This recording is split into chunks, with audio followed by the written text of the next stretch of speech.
Bismillah. Dear students, Assalamu alaikum. Dr. Zia here. I welcome you all in the class of Business Research Methods. Our today's lecture is about identifying the research problem.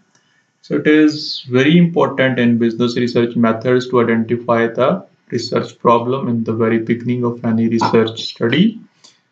Our today's agenda includes 6 points that we will discuss.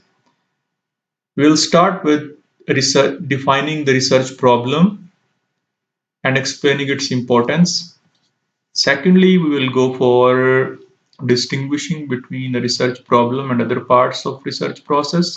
Difference क्या है research problem में और जो बाकी उसके other parts हैं research process के जो समटाइम्स उनको स्टूडेंट्स मिक्स कर देते हैं उसमें कंफ्यूज हो जाते हैं. Third point is identifying criteria for deciding whether a problem can and should be researched. Decision के ऊपर है. Fourth one is difference between quantitative and qualitative research problems. Fifth point is some guidelines to write statement of the problem. And last one is strategies that are useful in writing a statement of the problem. Let's start with defining the research problem. Students, research problem is any situation where a gap exists between an actual and a desired ideal state. For instance, let me give you one example. For a particular time period, some firm suppose assume करती है कि उसका जो employee turnover है वो around 10% होगा, लेकिन in the end ये चीज सामने आती है कि employ turnover was more than 45% usage. So this is the gap between the actual and desired state. So this is actual state 45% and the desired state was 10%. So such kind of discrepancy, such kind of gap actually invites the research study. So this is one example of a research problem. So let me share another definition. Research problems are the managerial issues, controversies or concerns. 3 points हैं इस definition में. Issues, controversies or concerns. And all these 3 points will guide the need for conducting a research study. Managerial issues, ऐसे issues जो बहुत important हैं, ऐसे problems जो बहुत important हैं for the firms, अगर उनको रिसर्च ना किया गया, उनको सॉर्ट आउट ना किया गया और उनके सॉल्यूशंस आइडेंटिफाई ना किए गए तो वो फर्म को किसी डिजास्टर की तरफ लेके जा सकते हैं. Controversies are some contradictions. For example we have two point of views और उनके अंदर एक कंट्रोवर्सी है, तो ऐसे कंट्रोवर्सीज को जब हम रिजॉल्व करते हैं तो उसके लिए भी हमें रिसर्च चाहिए होती है. और कंसर्न्स को ऐसे managerial concerns regarding the employees performance, employees productivity, employees training, तो ऐसी कंसर्न्स भी समटाइम हमें गाइड करती हैं to conduct a research. So let me share you 2 examples of research problem. For example, staff turnover already shared with you, higher than the anticipated. So this is the gap. There was an anticipated turnover, लेकिन जो हमारे सामने है वो उससे कहीं ज्यादा है. तो इस गैप को हम कैसे ओवरकम करेंगे, इसके लिए हमें स्टडी की जरूरत है, रिसर्च की जरूरत है. Similarly, a firm faces problem of advertising effectiveness. Advertising का अच्छा खासा बजट है, लेकिन वो बजट आप उसको स्पेंड कर रहे हैं बट स्टिल एडवर्टाइजिंग इफेक्टिव नहीं है. मैसेज कस्टमर तक कन्वे नहीं होता, या कन्वे होता है तो कस्टमर उसको अंडरस्टैंड नहीं कर पाता. तो कहीं ना कोई गैप है, कोई ना कोई इशू है, कोई ना कोई कंसर्न है जिसको हमने स्टडी करना है अपने उसमें रिसर्च के अंदर। सो ये डेफिनेशन थी। I hope you got the point कि हमने रिसर्च प्रॉब्लम है क्या एक्चुअली। लेकिन यहाँ पे एक चीज़ जो मैं आपके साथ शेयर करूँ वो ये है कि रिसर्च प्रॉब्लम्स दो तरह के हो सकते हैं। एक रिसर्च प्रॉब्लम वो होता है जो बहुत ही प्रैक्टिकल नेचर का रिसर्च प्रॉब्लम होता है। लाइक कोई ऑर्गेनाइजेशन है, जिस तरह यहाँ पे आपके सामने एग्जांपल्स हैं कि for example staff turnover, advertising, these are very practical sort of issues और प्रॉब्लम्स जिनको हम स्टडी करते हैं। कुछ प्रॉब्लम्स बहुत थियोरेटिकल नेचर के हो सकते हैं, जो किसी थ्योरी के अंदर कोई गैप आइडेंटिफाई होता है तो हम उस पे रिसर्च करते हैं।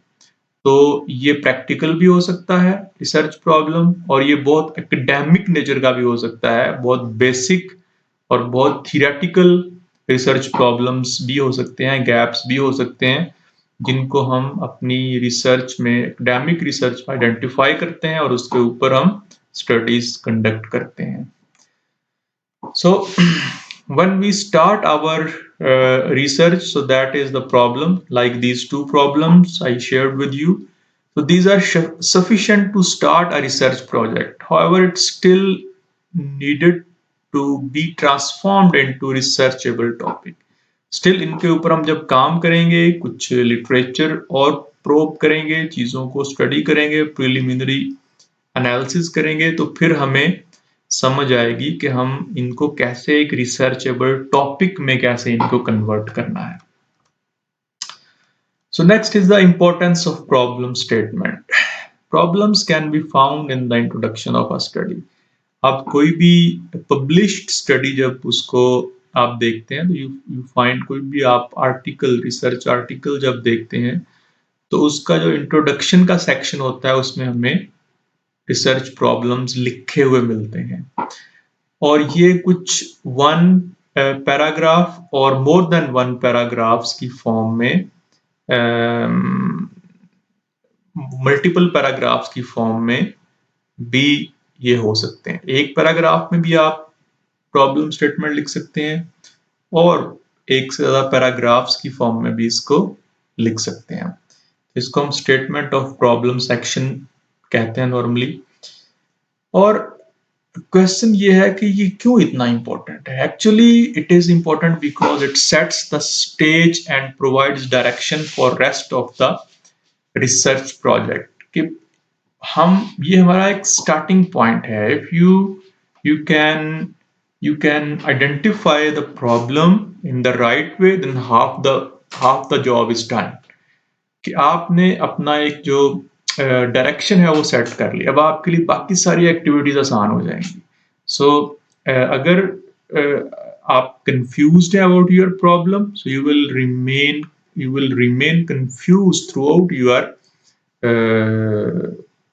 project.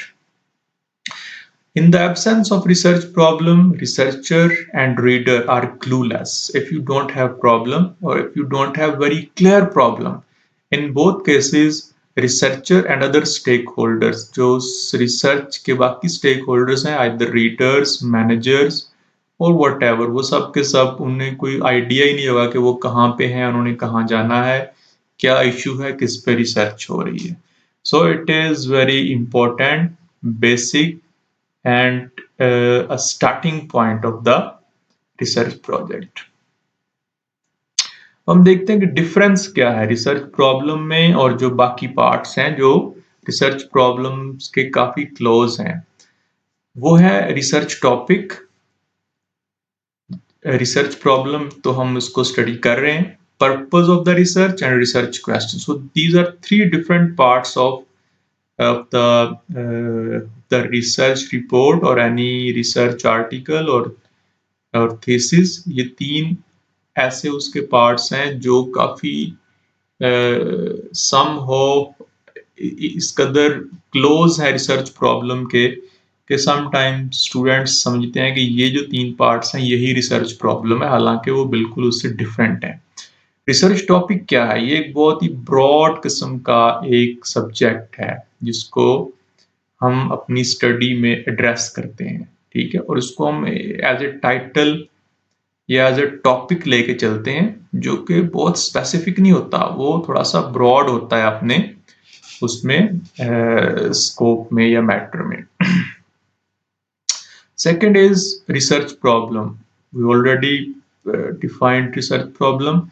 Third is purpose, is the major objective of the study that is used to address the problem. It is already different from the problem because we set an objective to address the problem. उसको problem के causes identify करने हैं या problem को solve करना है, तो purpose हमारा ये होगा। लेकिन purpose is something that is not a problem.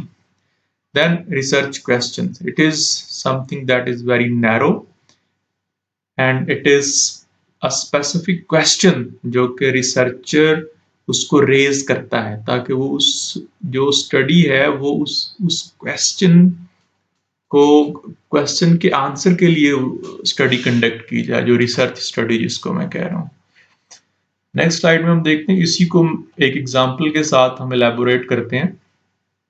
Example, advertising effectiveness in fast food industry is our topic, and the problem is lack of promotional awareness among customers. Now you see how the topic and problem are different. Advertising effectiveness is a topic. However, under that topic, although that problem is related to advertising effectiveness, but the problem is lack of promotional awareness among customers. ये जो customers हैं उनकी जो वो promotional packages जो company launch करती है वो उनको उसकी अवेयरनेस नहीं होती, और ये बहुत रिलेटेड है एडवर्टाइजिंग के साथ। फिर है जी purpose, to study the factors affecting advertising awareness. And finally question, research question, does the choice of medium affect advertising effectiveness?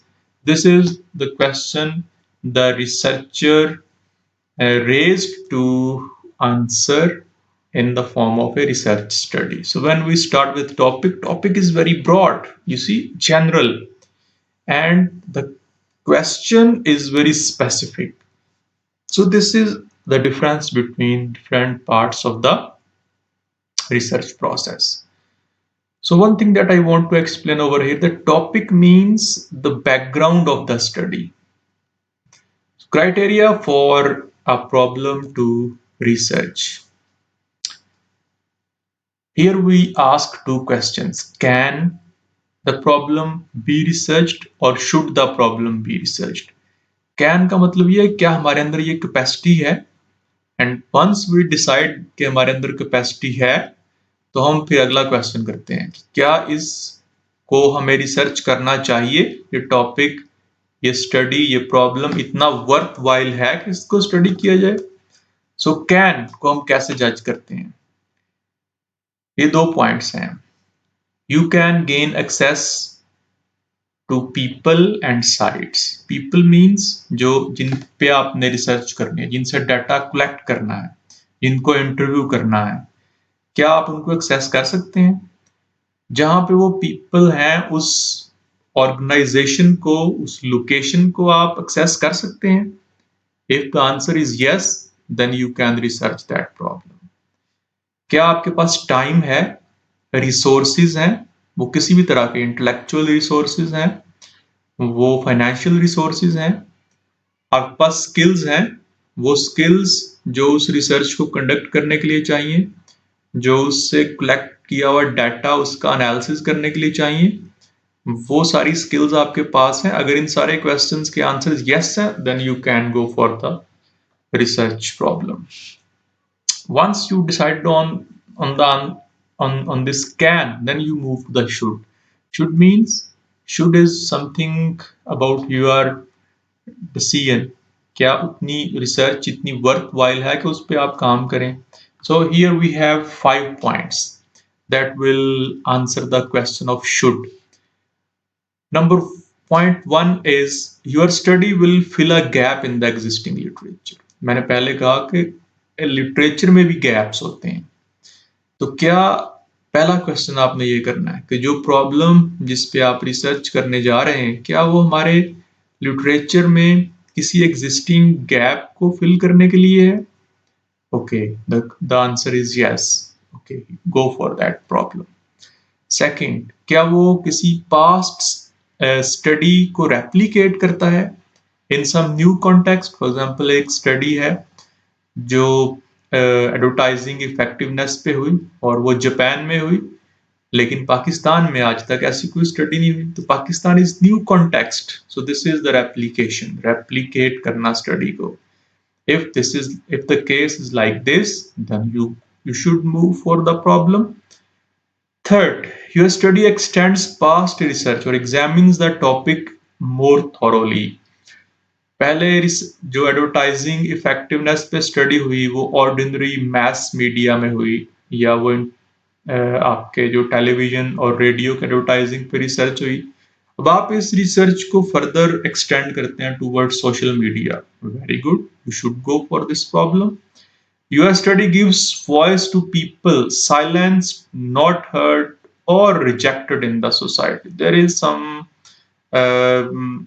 you can say, segment of people जिनको कोई जानता नहीं है, उन तक लोगों की एक्सेस नहीं है, या डिसीजन मेकर्स तक उनकी एक्सेस नहीं है। अगर आप उन पे रिसर्च करते हैं, वो रिसर्च पब्लिश होती है और उन लोगों की जो वॉइस है वो डिसीजन मेकर्स तक जाती है, तो हम कह सकते हैं कि ऐसी स्टडी भी कंडक्ट करनी चाहिए। Finally, your study informs practice.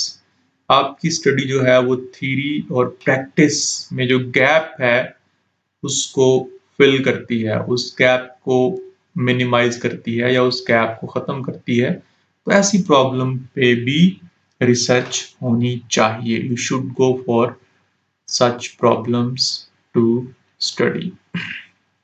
So this is the criteria. Next one is quantitative and qualitative research problems. Students, exploring and understanding nature of a variable demands qualitative research. अगर आप एक variable को study कर रहे हैं, उसकी nature क्या है, उसको एक्सप्लोर करना चाह रहे हैं, उसको अंडरस्टैंड करना चाह रहे हैं, तो हम कहेंगे ये क्वालिटेटिव रिसर्च का एरिया ऑफ क्वालिटेटिव रिसर्च है। लेकिन अगर आप नंबर ऑफ वेरिएबल्स के दरमियान कोई रिलेशनशिप उसको स्टडी करना चाह रहे हैं, तो then we will go for quantitative research. This is a rule of thumb, I would say, कि अगर आपकी प्रॉब्लम स्टेटमेंट किसी एक वेरिएबल पे आप कन्फाइंड है तो वो क्वालिटेटिव है। अदर वे अराउंड, अगर वो रिलेशनशिप है मल्टीपल वेरिएबल्स के दरमियान, so that will be a quantitative research. तो क्वांटिटेटिव रिसर्च में हम क्या करते हैं, वेरिएबल्स को मेजर करते हैं, इम्पैक्ट चेक करते हैं एक वेरिएबल का दूसरे वेरिएबल पे, हम थ्योरीज टेस्ट करते हैं और हम जो उसके रिजल्ट्स होते हैं वो जनरलाइज करते हैं, जनरलाइजेबल होती है रिसर्च। पहले मैंने आपसे ये शेयर किया अपनी पिछली क्लासेस के अंदर। दूसरी तरफ है क्वालिटेटिव रिसर्च। हम किसी इंडिविजुअल्स या हम किसी प्रोसेस को स्टडी करते हैं, या हम थ्योरीज जनरेट करना चाहते हैं, या हम किसी भी डिटेल्ड इंफॉर्मेशन सर्च करते हैं कुछ खास सेगमेंट के बारे में, या कुछ खास एरिया के बारे में, या कुछ खास फिनोमिना के बारे में, उसको फर्दर एक्सप्लोर करते हैं, तो हम कहेंगे कि हम क्वालिटेटिव रिसर्च के डोमेन में हमारा प्रॉब्लम जो है वो फॉल करता है। Next is very important, 5 elements in writing a statement of the problem. So ये बहुत इंपॉर्टेंट है कि किसी भी रिसर्च प्रॉब्लम में जब हम उसको लिखते हैं किसी रिसर्च रिपोर्ट की फॉर्म में, थीसिस की फॉर्म में, या आर्टिकल की फॉर्म में, so following 5 elements should be the part of the research problem. आप कोई भी थीसिस उठा के देख लें, कोई भी रिसर्च रिपोर्ट उठा के देख लें, कोई भी आर्टिकल उठा के देख लें, तो आपको ये 5 एलिमेंट्स उसमें आपको मिलेंगे। तो ये देखें, जो कोई भी रिसर्च रिपोर्ट है या कोई भी आर्टिकल है, तो उसका जो इंट्रोडक्शन सेक्शन है उसमें हमें रिसर्च प्रॉब्लम हमेशा मिलता है, जैसा मैं पहले भी आपसे शेयर किया। तो उसमें it will start with the topic. Topic का मतलब है background of the problem. Background of the problem क्या है students? Background of the problem actually for example जिस तरह मैंने पहले आपसे शेयर की, एडवर्टाइजिंग इफेक्टिवनेस के ऊपर हम रिसर्च कर रहे हैं और फिर हमने फाइनली जो क्वेश्चन रेज किया वो ये है कि क्या जो मीडियम है वो कंट्रीब्यूट करता है toward the effectiveness of advertising.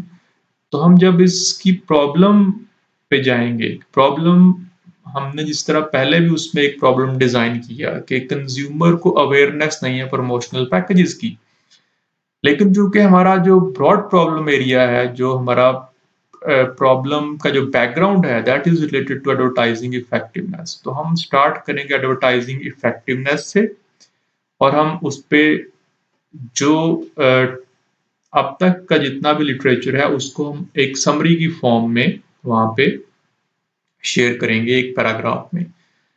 फिर हम उस बैकग्राउंड में ऐड करेंगे जो हमारा फॉर इंस्टेंस इंडस्ट्री है, जिस तरह हमने कहा कि उसमें फास्ट फूड इंडस्ट्री है, तो उस फास्ट फूड इंडस्ट्री में जो रिसर्च हुई है एडवर्टाइजिंग इफेक्टिवनेस के हवाले से, वो भी हम उसमें हमें लिखनी पड़ेगी। लेकिन एक चीज ध्यान में रहे कि जब हम शुरू करते हैं बैकग्राउंड ऑफ द प्रॉब्लम लिखना, तो हमें उसको इतने अट्रैक्टिव वे में लिखना चाहिए कि उसके अंदर एक नैरेटिव हुक का एलिमेंट जरूर होना चाहिए। पहले जो 1 2 3 सेंटेंसेस हैं उसके अंदर हमें कोई ऐसी इंफॉर्मेशन अपने रीडर के लिए लिखनी चाहिए कि जो उसकी अटेंशन को ग्रैब करे और फिर उसको वो मजबूर करे कि वो रेस्ट ऑफ द प्रॉब्लम को भी पढ़ सके। So this is the start of the problem statement. Second is actual problem, कि जो हमारा प्रॉब्लम है, अगर वो कोई प्रैक्टिकल प्रॉब्लम है कि हमारी एम्प्लॉय टर्नओवर बहुत ज़्यादा है या हमारी एडवर्टाइजिंग इफेक्टिवनेस नहीं है, तो ये प्रैक्टिकल प्रॉब्लम है। या ये रिसर्च बेस्ड या थियोरेटिकल गैप है, तो हम उस पर बात करते हैं। तो इन एनी केस कि ये गैप है, ये थियोरेटिकल गैप है, ये प्रैक्टिकल प्रॉब्लम है, तो उसको हम इन एनी केस उसको एज इट इज मेंशन करते हैं अपनी उसमें रिसर्च पेपर में या रिसर्च रिपोर्ट जो हम लिखते हैं या थीसिस लिखते हैं उसमें। जब हम इसको मेंशन कर देते हैं फिर हम आते हैं जस्टिफिकेशन पे, justification of the importance of the problem. अब ये जस्टिफिकेशन कहाँ से आएगी? It will come from the literature. ये उसके सोर्सेज हैं, other researchers and experts as reported in the literature. तो उन्होंने उसके ऊपर, जिस तरह हमने एडवर्टाइजिंग इफेक्टिवनेस की बात की, तो जितने रिसर्चर्स ने ऑलरेडी उस पर काम किया है उनके काम को हम साइट करेंगे। ठीक है, उसके काम को हम साइट करेंगे और हम अपने एक्सपीरियंसेस को और दूसरों के एक्सपीरियंसेस को भी कोशिश करेंगे कि उसको हम इसमें ऐड करें और उसको हम साइट करें। तो इस तरह से एक जस्टिफिकेशन डेवलप हो सकेगी जो इम्पोर्टेंस की उस प्रॉब्लम की। और फिर जो फोर्थ पॉइंट है वो है deficiencies in our existing knowledge about the problem. ये भी बहुत इंपॉर्टेंट है कि उस प्रॉब्लम से रिलेटेड जो डेफिशिएंसीज हैं, गैप्स हैं, उनको भी हाईलाइट किया जाएगा। And the fifth and last point is the audience, के जो स्टेक होल्डर्स हैं, फॉर एग्जांपल जो चाहे वो इंडिविजुअल्स हैं या ग्रुप्स हैं, जो उस हमारी इस रिसर्च से जब हम इस प्रॉब्लम को स्टडी करेंगे तो इससे जो बेनिफिट लेंगे उनको भी मेंशन करना जरूरी है कि वो मैनेजर्स हैं, वो टीचर्स हैं, वो कौन हैं जो इससे हमारी इस स्टडी से जिनको कोई बेनिफिट मिलेगा। Here you see the वो सारे के सारे रीइंफोर्स किए गए जो 5 elements: topic, research problem, justification for the problem, deficiencies in the evidence and audience। तो उन सब को हम 5 एलिमेंट्स को आप 5 पैराग्राफ्स की फॉर्म में भी लिख सकते हैं, मोर देन 5 पैराग्राफ्स की फॉर्म में भी आप इसको लिख सकते हैं। लेकिन एक चीज ध्यान में रहे कि जब आप लिखते हैं अपनी रिसर्च प्रॉब्लम को, तो उसमें हमें बहुत सारी साइटेशंस लेके आनी चाहिए। रेफरेंसेस एग्जिस्टिंग लिटरेचर में से और बिल्कुल जो रिसेंट पब्लिकेशंस हैं उनमें से लेके आने चाहिए। तो इससे क्या होता है कि एक स्कॉलरली टोन और क्रेडिबिलिटी का एलिमेंट हमारे रिसर्च प्रॉब्लम में आ जाता है। और so it was all about research problem. तो मैंने आपसे शेयर की बहुत सारी चीज़ें जो रिसर्च प्रॉब्लम से रिलेटेड थी। रिसर्च प्रॉब्लम क्या है, कौन कौन से ऐसे रिसर्च प्रोसेस के पार्ट्स हैं जो रिसर्च प्रॉब्लम से डिफरेंट हैं, लेकिन सम टाइम स्टूडेंट्स कंफ्यूज होके उनको रिसर्च प्रॉब्लम समझ लेते हैं, और रिसर्च प्रॉब्लम को हम कैसे लिखते हैं, उसके कौन से I mean elements are important. So it was all about our today's lecture. Thank you very much. Have a very good time. See you.